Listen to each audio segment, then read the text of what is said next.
taken away from their parents, and also he can tell a little bit about social workers' methods. Please move.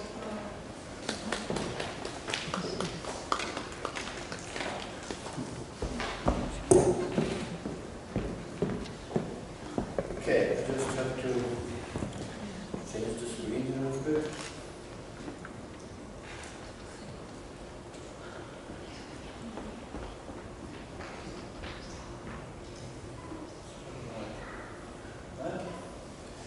That is me with my favorite book, Abnormal Psychology.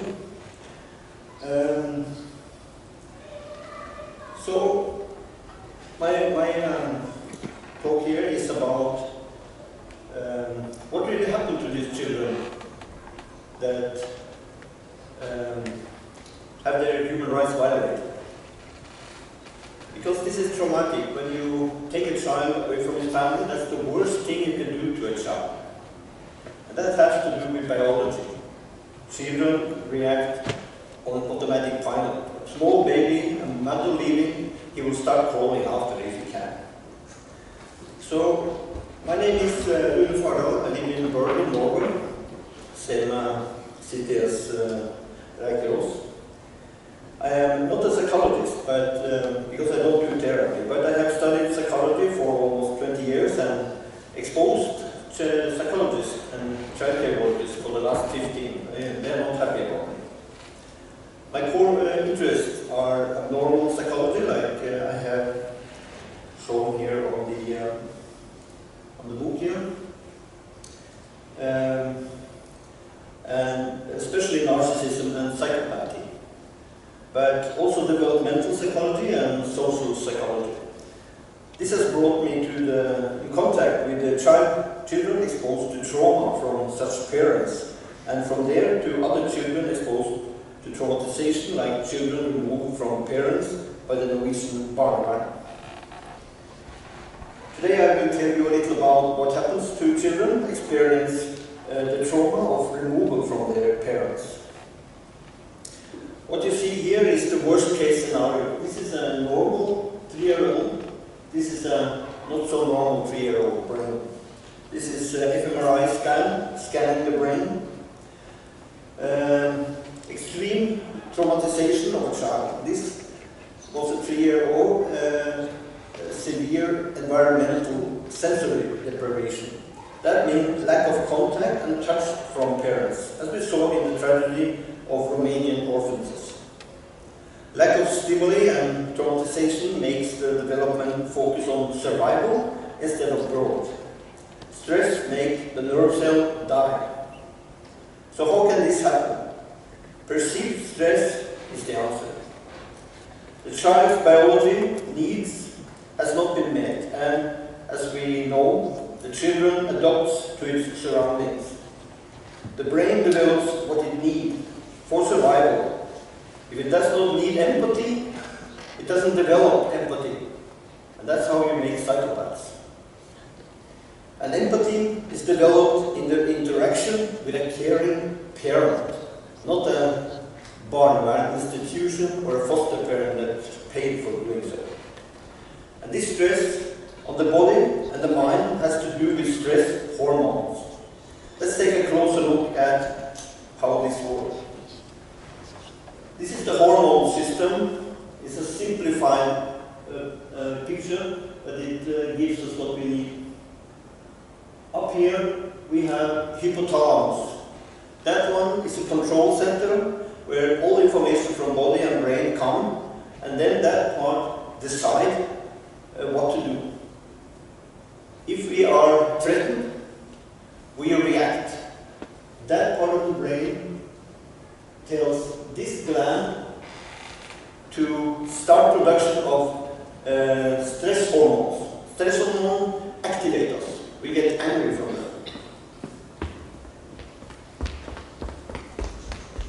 And stress hormones like cortisol and adrenaline are produced and released through a message from this one down to adrenal gland here, and this one produces the stress hormone.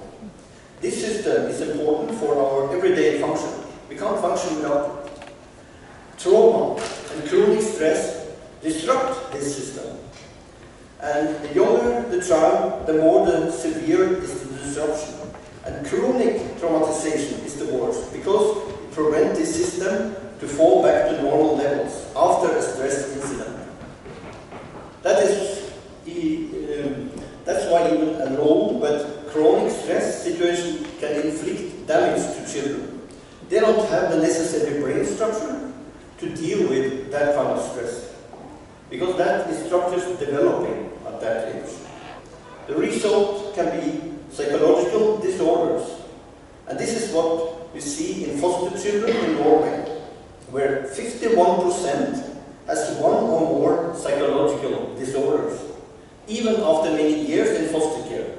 As a group, they don't get better.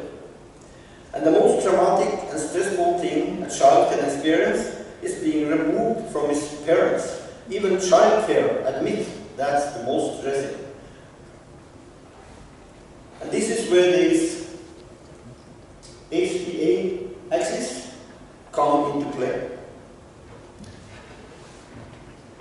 And that's why the removal in itself is worse than a parent slapping the child's butt. Because if your parent slap the butt, it's also follow up with, don't do that anymore. The child needs to learn something. I still love you, but don't do it anymore. Don't smoke when I don't hear. Don't smoke ever. So a slap on the back, that's a way of educating people. And that's why, the removal in itself is the problem. Because it activates the attachment system in the body. And this is a part of the attachment system. Fear. Elements like sorrow, privation, attachment and loss activate the body's defense system.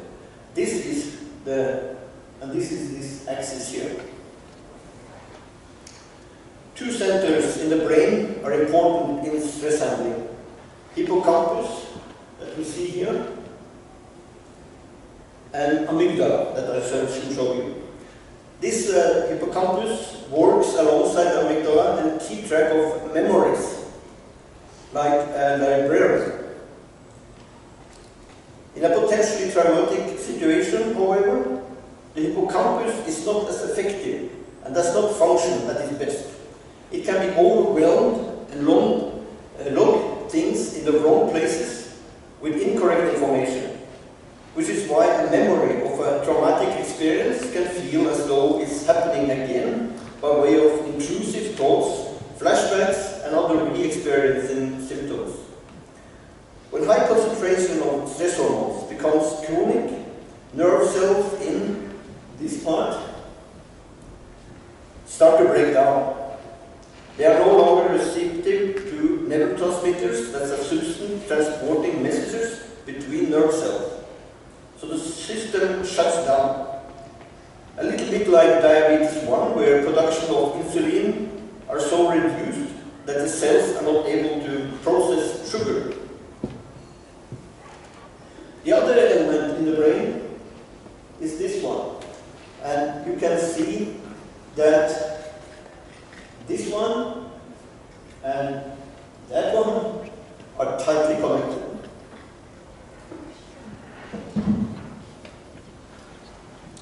The amygdala is especially important when it comes to processing emotion, and it records our reactions, particularly when fear is involved. If a parent is disappearing from the child, fear system is activated extremely. Essentially, it is here to keep us safe and alert us to danger, and it's a key in triggering fight, flight, or freeze responses to prepare us to take action against the threat. This part, amygdala, is like a highly effective scanner, processing information in our environment and can react within a fraction of a second, before we even know it. Everybody walking in a dark wood, hearing a sound, react very fast. That comes from this one. Sometimes, however, the amygdala can fire off when there is no real danger, as it is acting on a memory of a past traumatic event triggered by something in the immediate environment, as sound, smell, sight, or other senses. Our bodies are then flooded with cortisol and adrenaline, and we are forced to react. When this system is hyperactivated, we get disorders like ADHD. The normal, mature psychological defenses are replaced by primitive psychological defenses like splitting, projective identification, displacement, and so on. Anxiety and depression are common among these children. They just lack the mature brain structure, the need to handle normal, everyday challenges. We see this especially good in many Middle Eastern culture, where violence is part of life of children.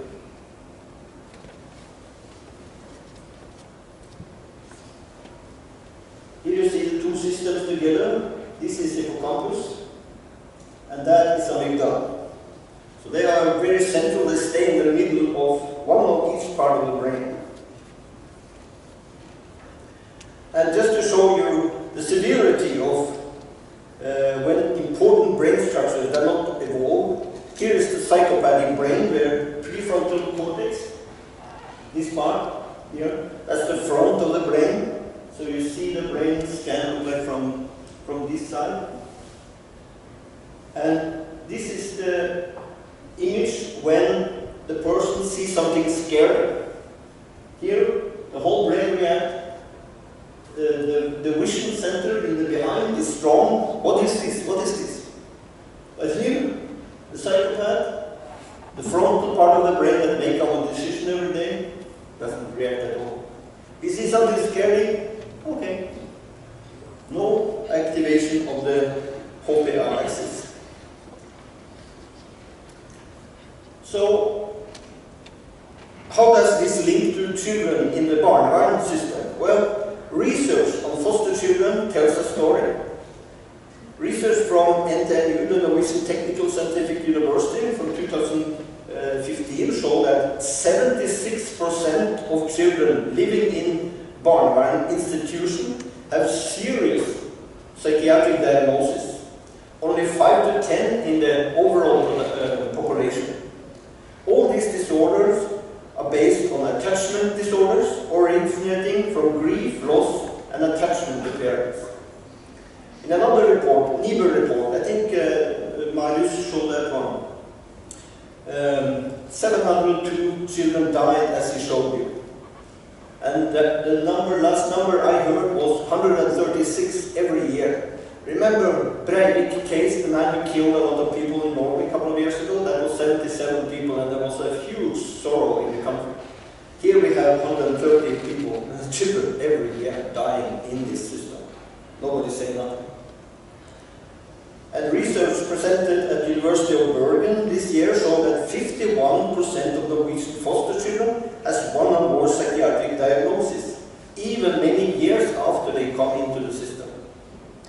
All have in common that they are constantly moved from one foster family to another, which means the attachment system is activated again and again and again. They never get rest. They never feel, okay, here I live.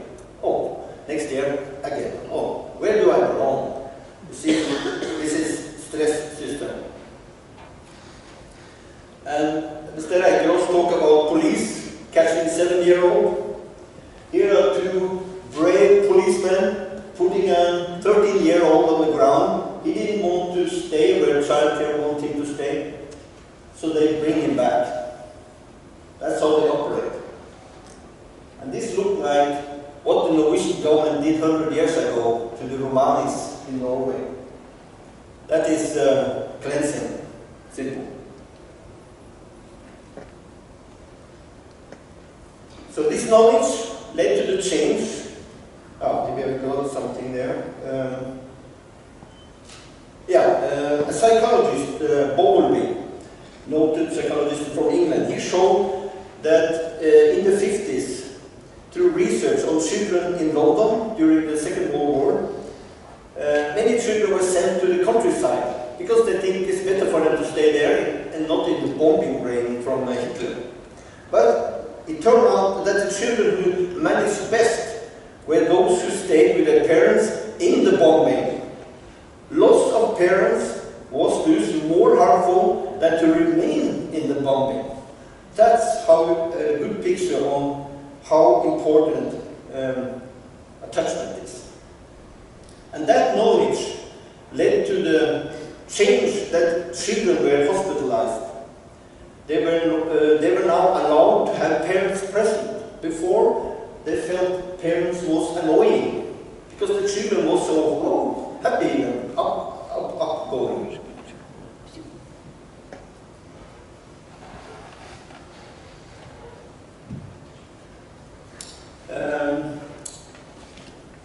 A lot of scientists have documented the tragedy in Barnevern. And this one is not concerning the Norwegian Barnevern, but Dr. Alan Shore, I met him in Oslo in 2014. He do science on the right side of the brain, our emotional brain. And it's a groundbreaking science he's coming up with. And we have others, example Dossier in 2008, he found that early separation from caregivers are often associated with changes in the function of the before-mentioned Hoppe axis. And we have Haidt in 2000, right, that parent visitation, the schedule face-to-face contact between parent and their children, foster children, in the primary intervention for maintaining and is the primary intervention for maintaining and supporting the development of parent-child relationship necessary for reunification. But despite this, employees in Barnevern do all they can to sabotage this contact for reunion, in clear violation of what the European Court of Human Rights stands for. And finally, Pensero, in 1995, we found that multiple placements is the characteristic most associated with negative outcome for youth in foster care. That means moving the child from family to another foster care, to another garden, that destroys the child. And what is destroyed is the attachment to some parents. And so this is the second to last. This man is an important psychoanalyst. It's Hein Post, he died a few years ago. But what he come up with has a very influence on psychology today. So I will end this talk by referring to what Hein Post said in his last lecture on empathy before he died. He died 4 days after this one. He said, "The worst suffering I have seen in adult patients is in those very settled and difficult to uncover absences of the mother. When her personality is absent, it is this emptiness that leads to the worst suffering later in life." And that says it all. So, no children care system in the world can substitute the mother and the father.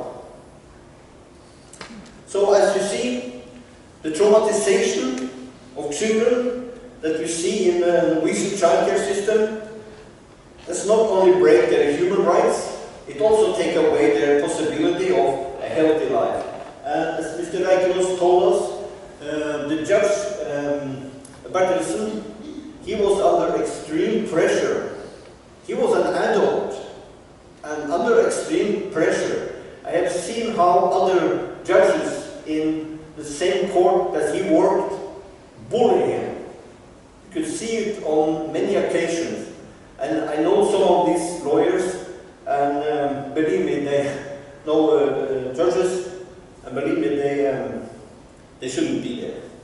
They are, they look a little bit like the personalities I like to study, unfortunately. Okay, that concludes my presentation for you, so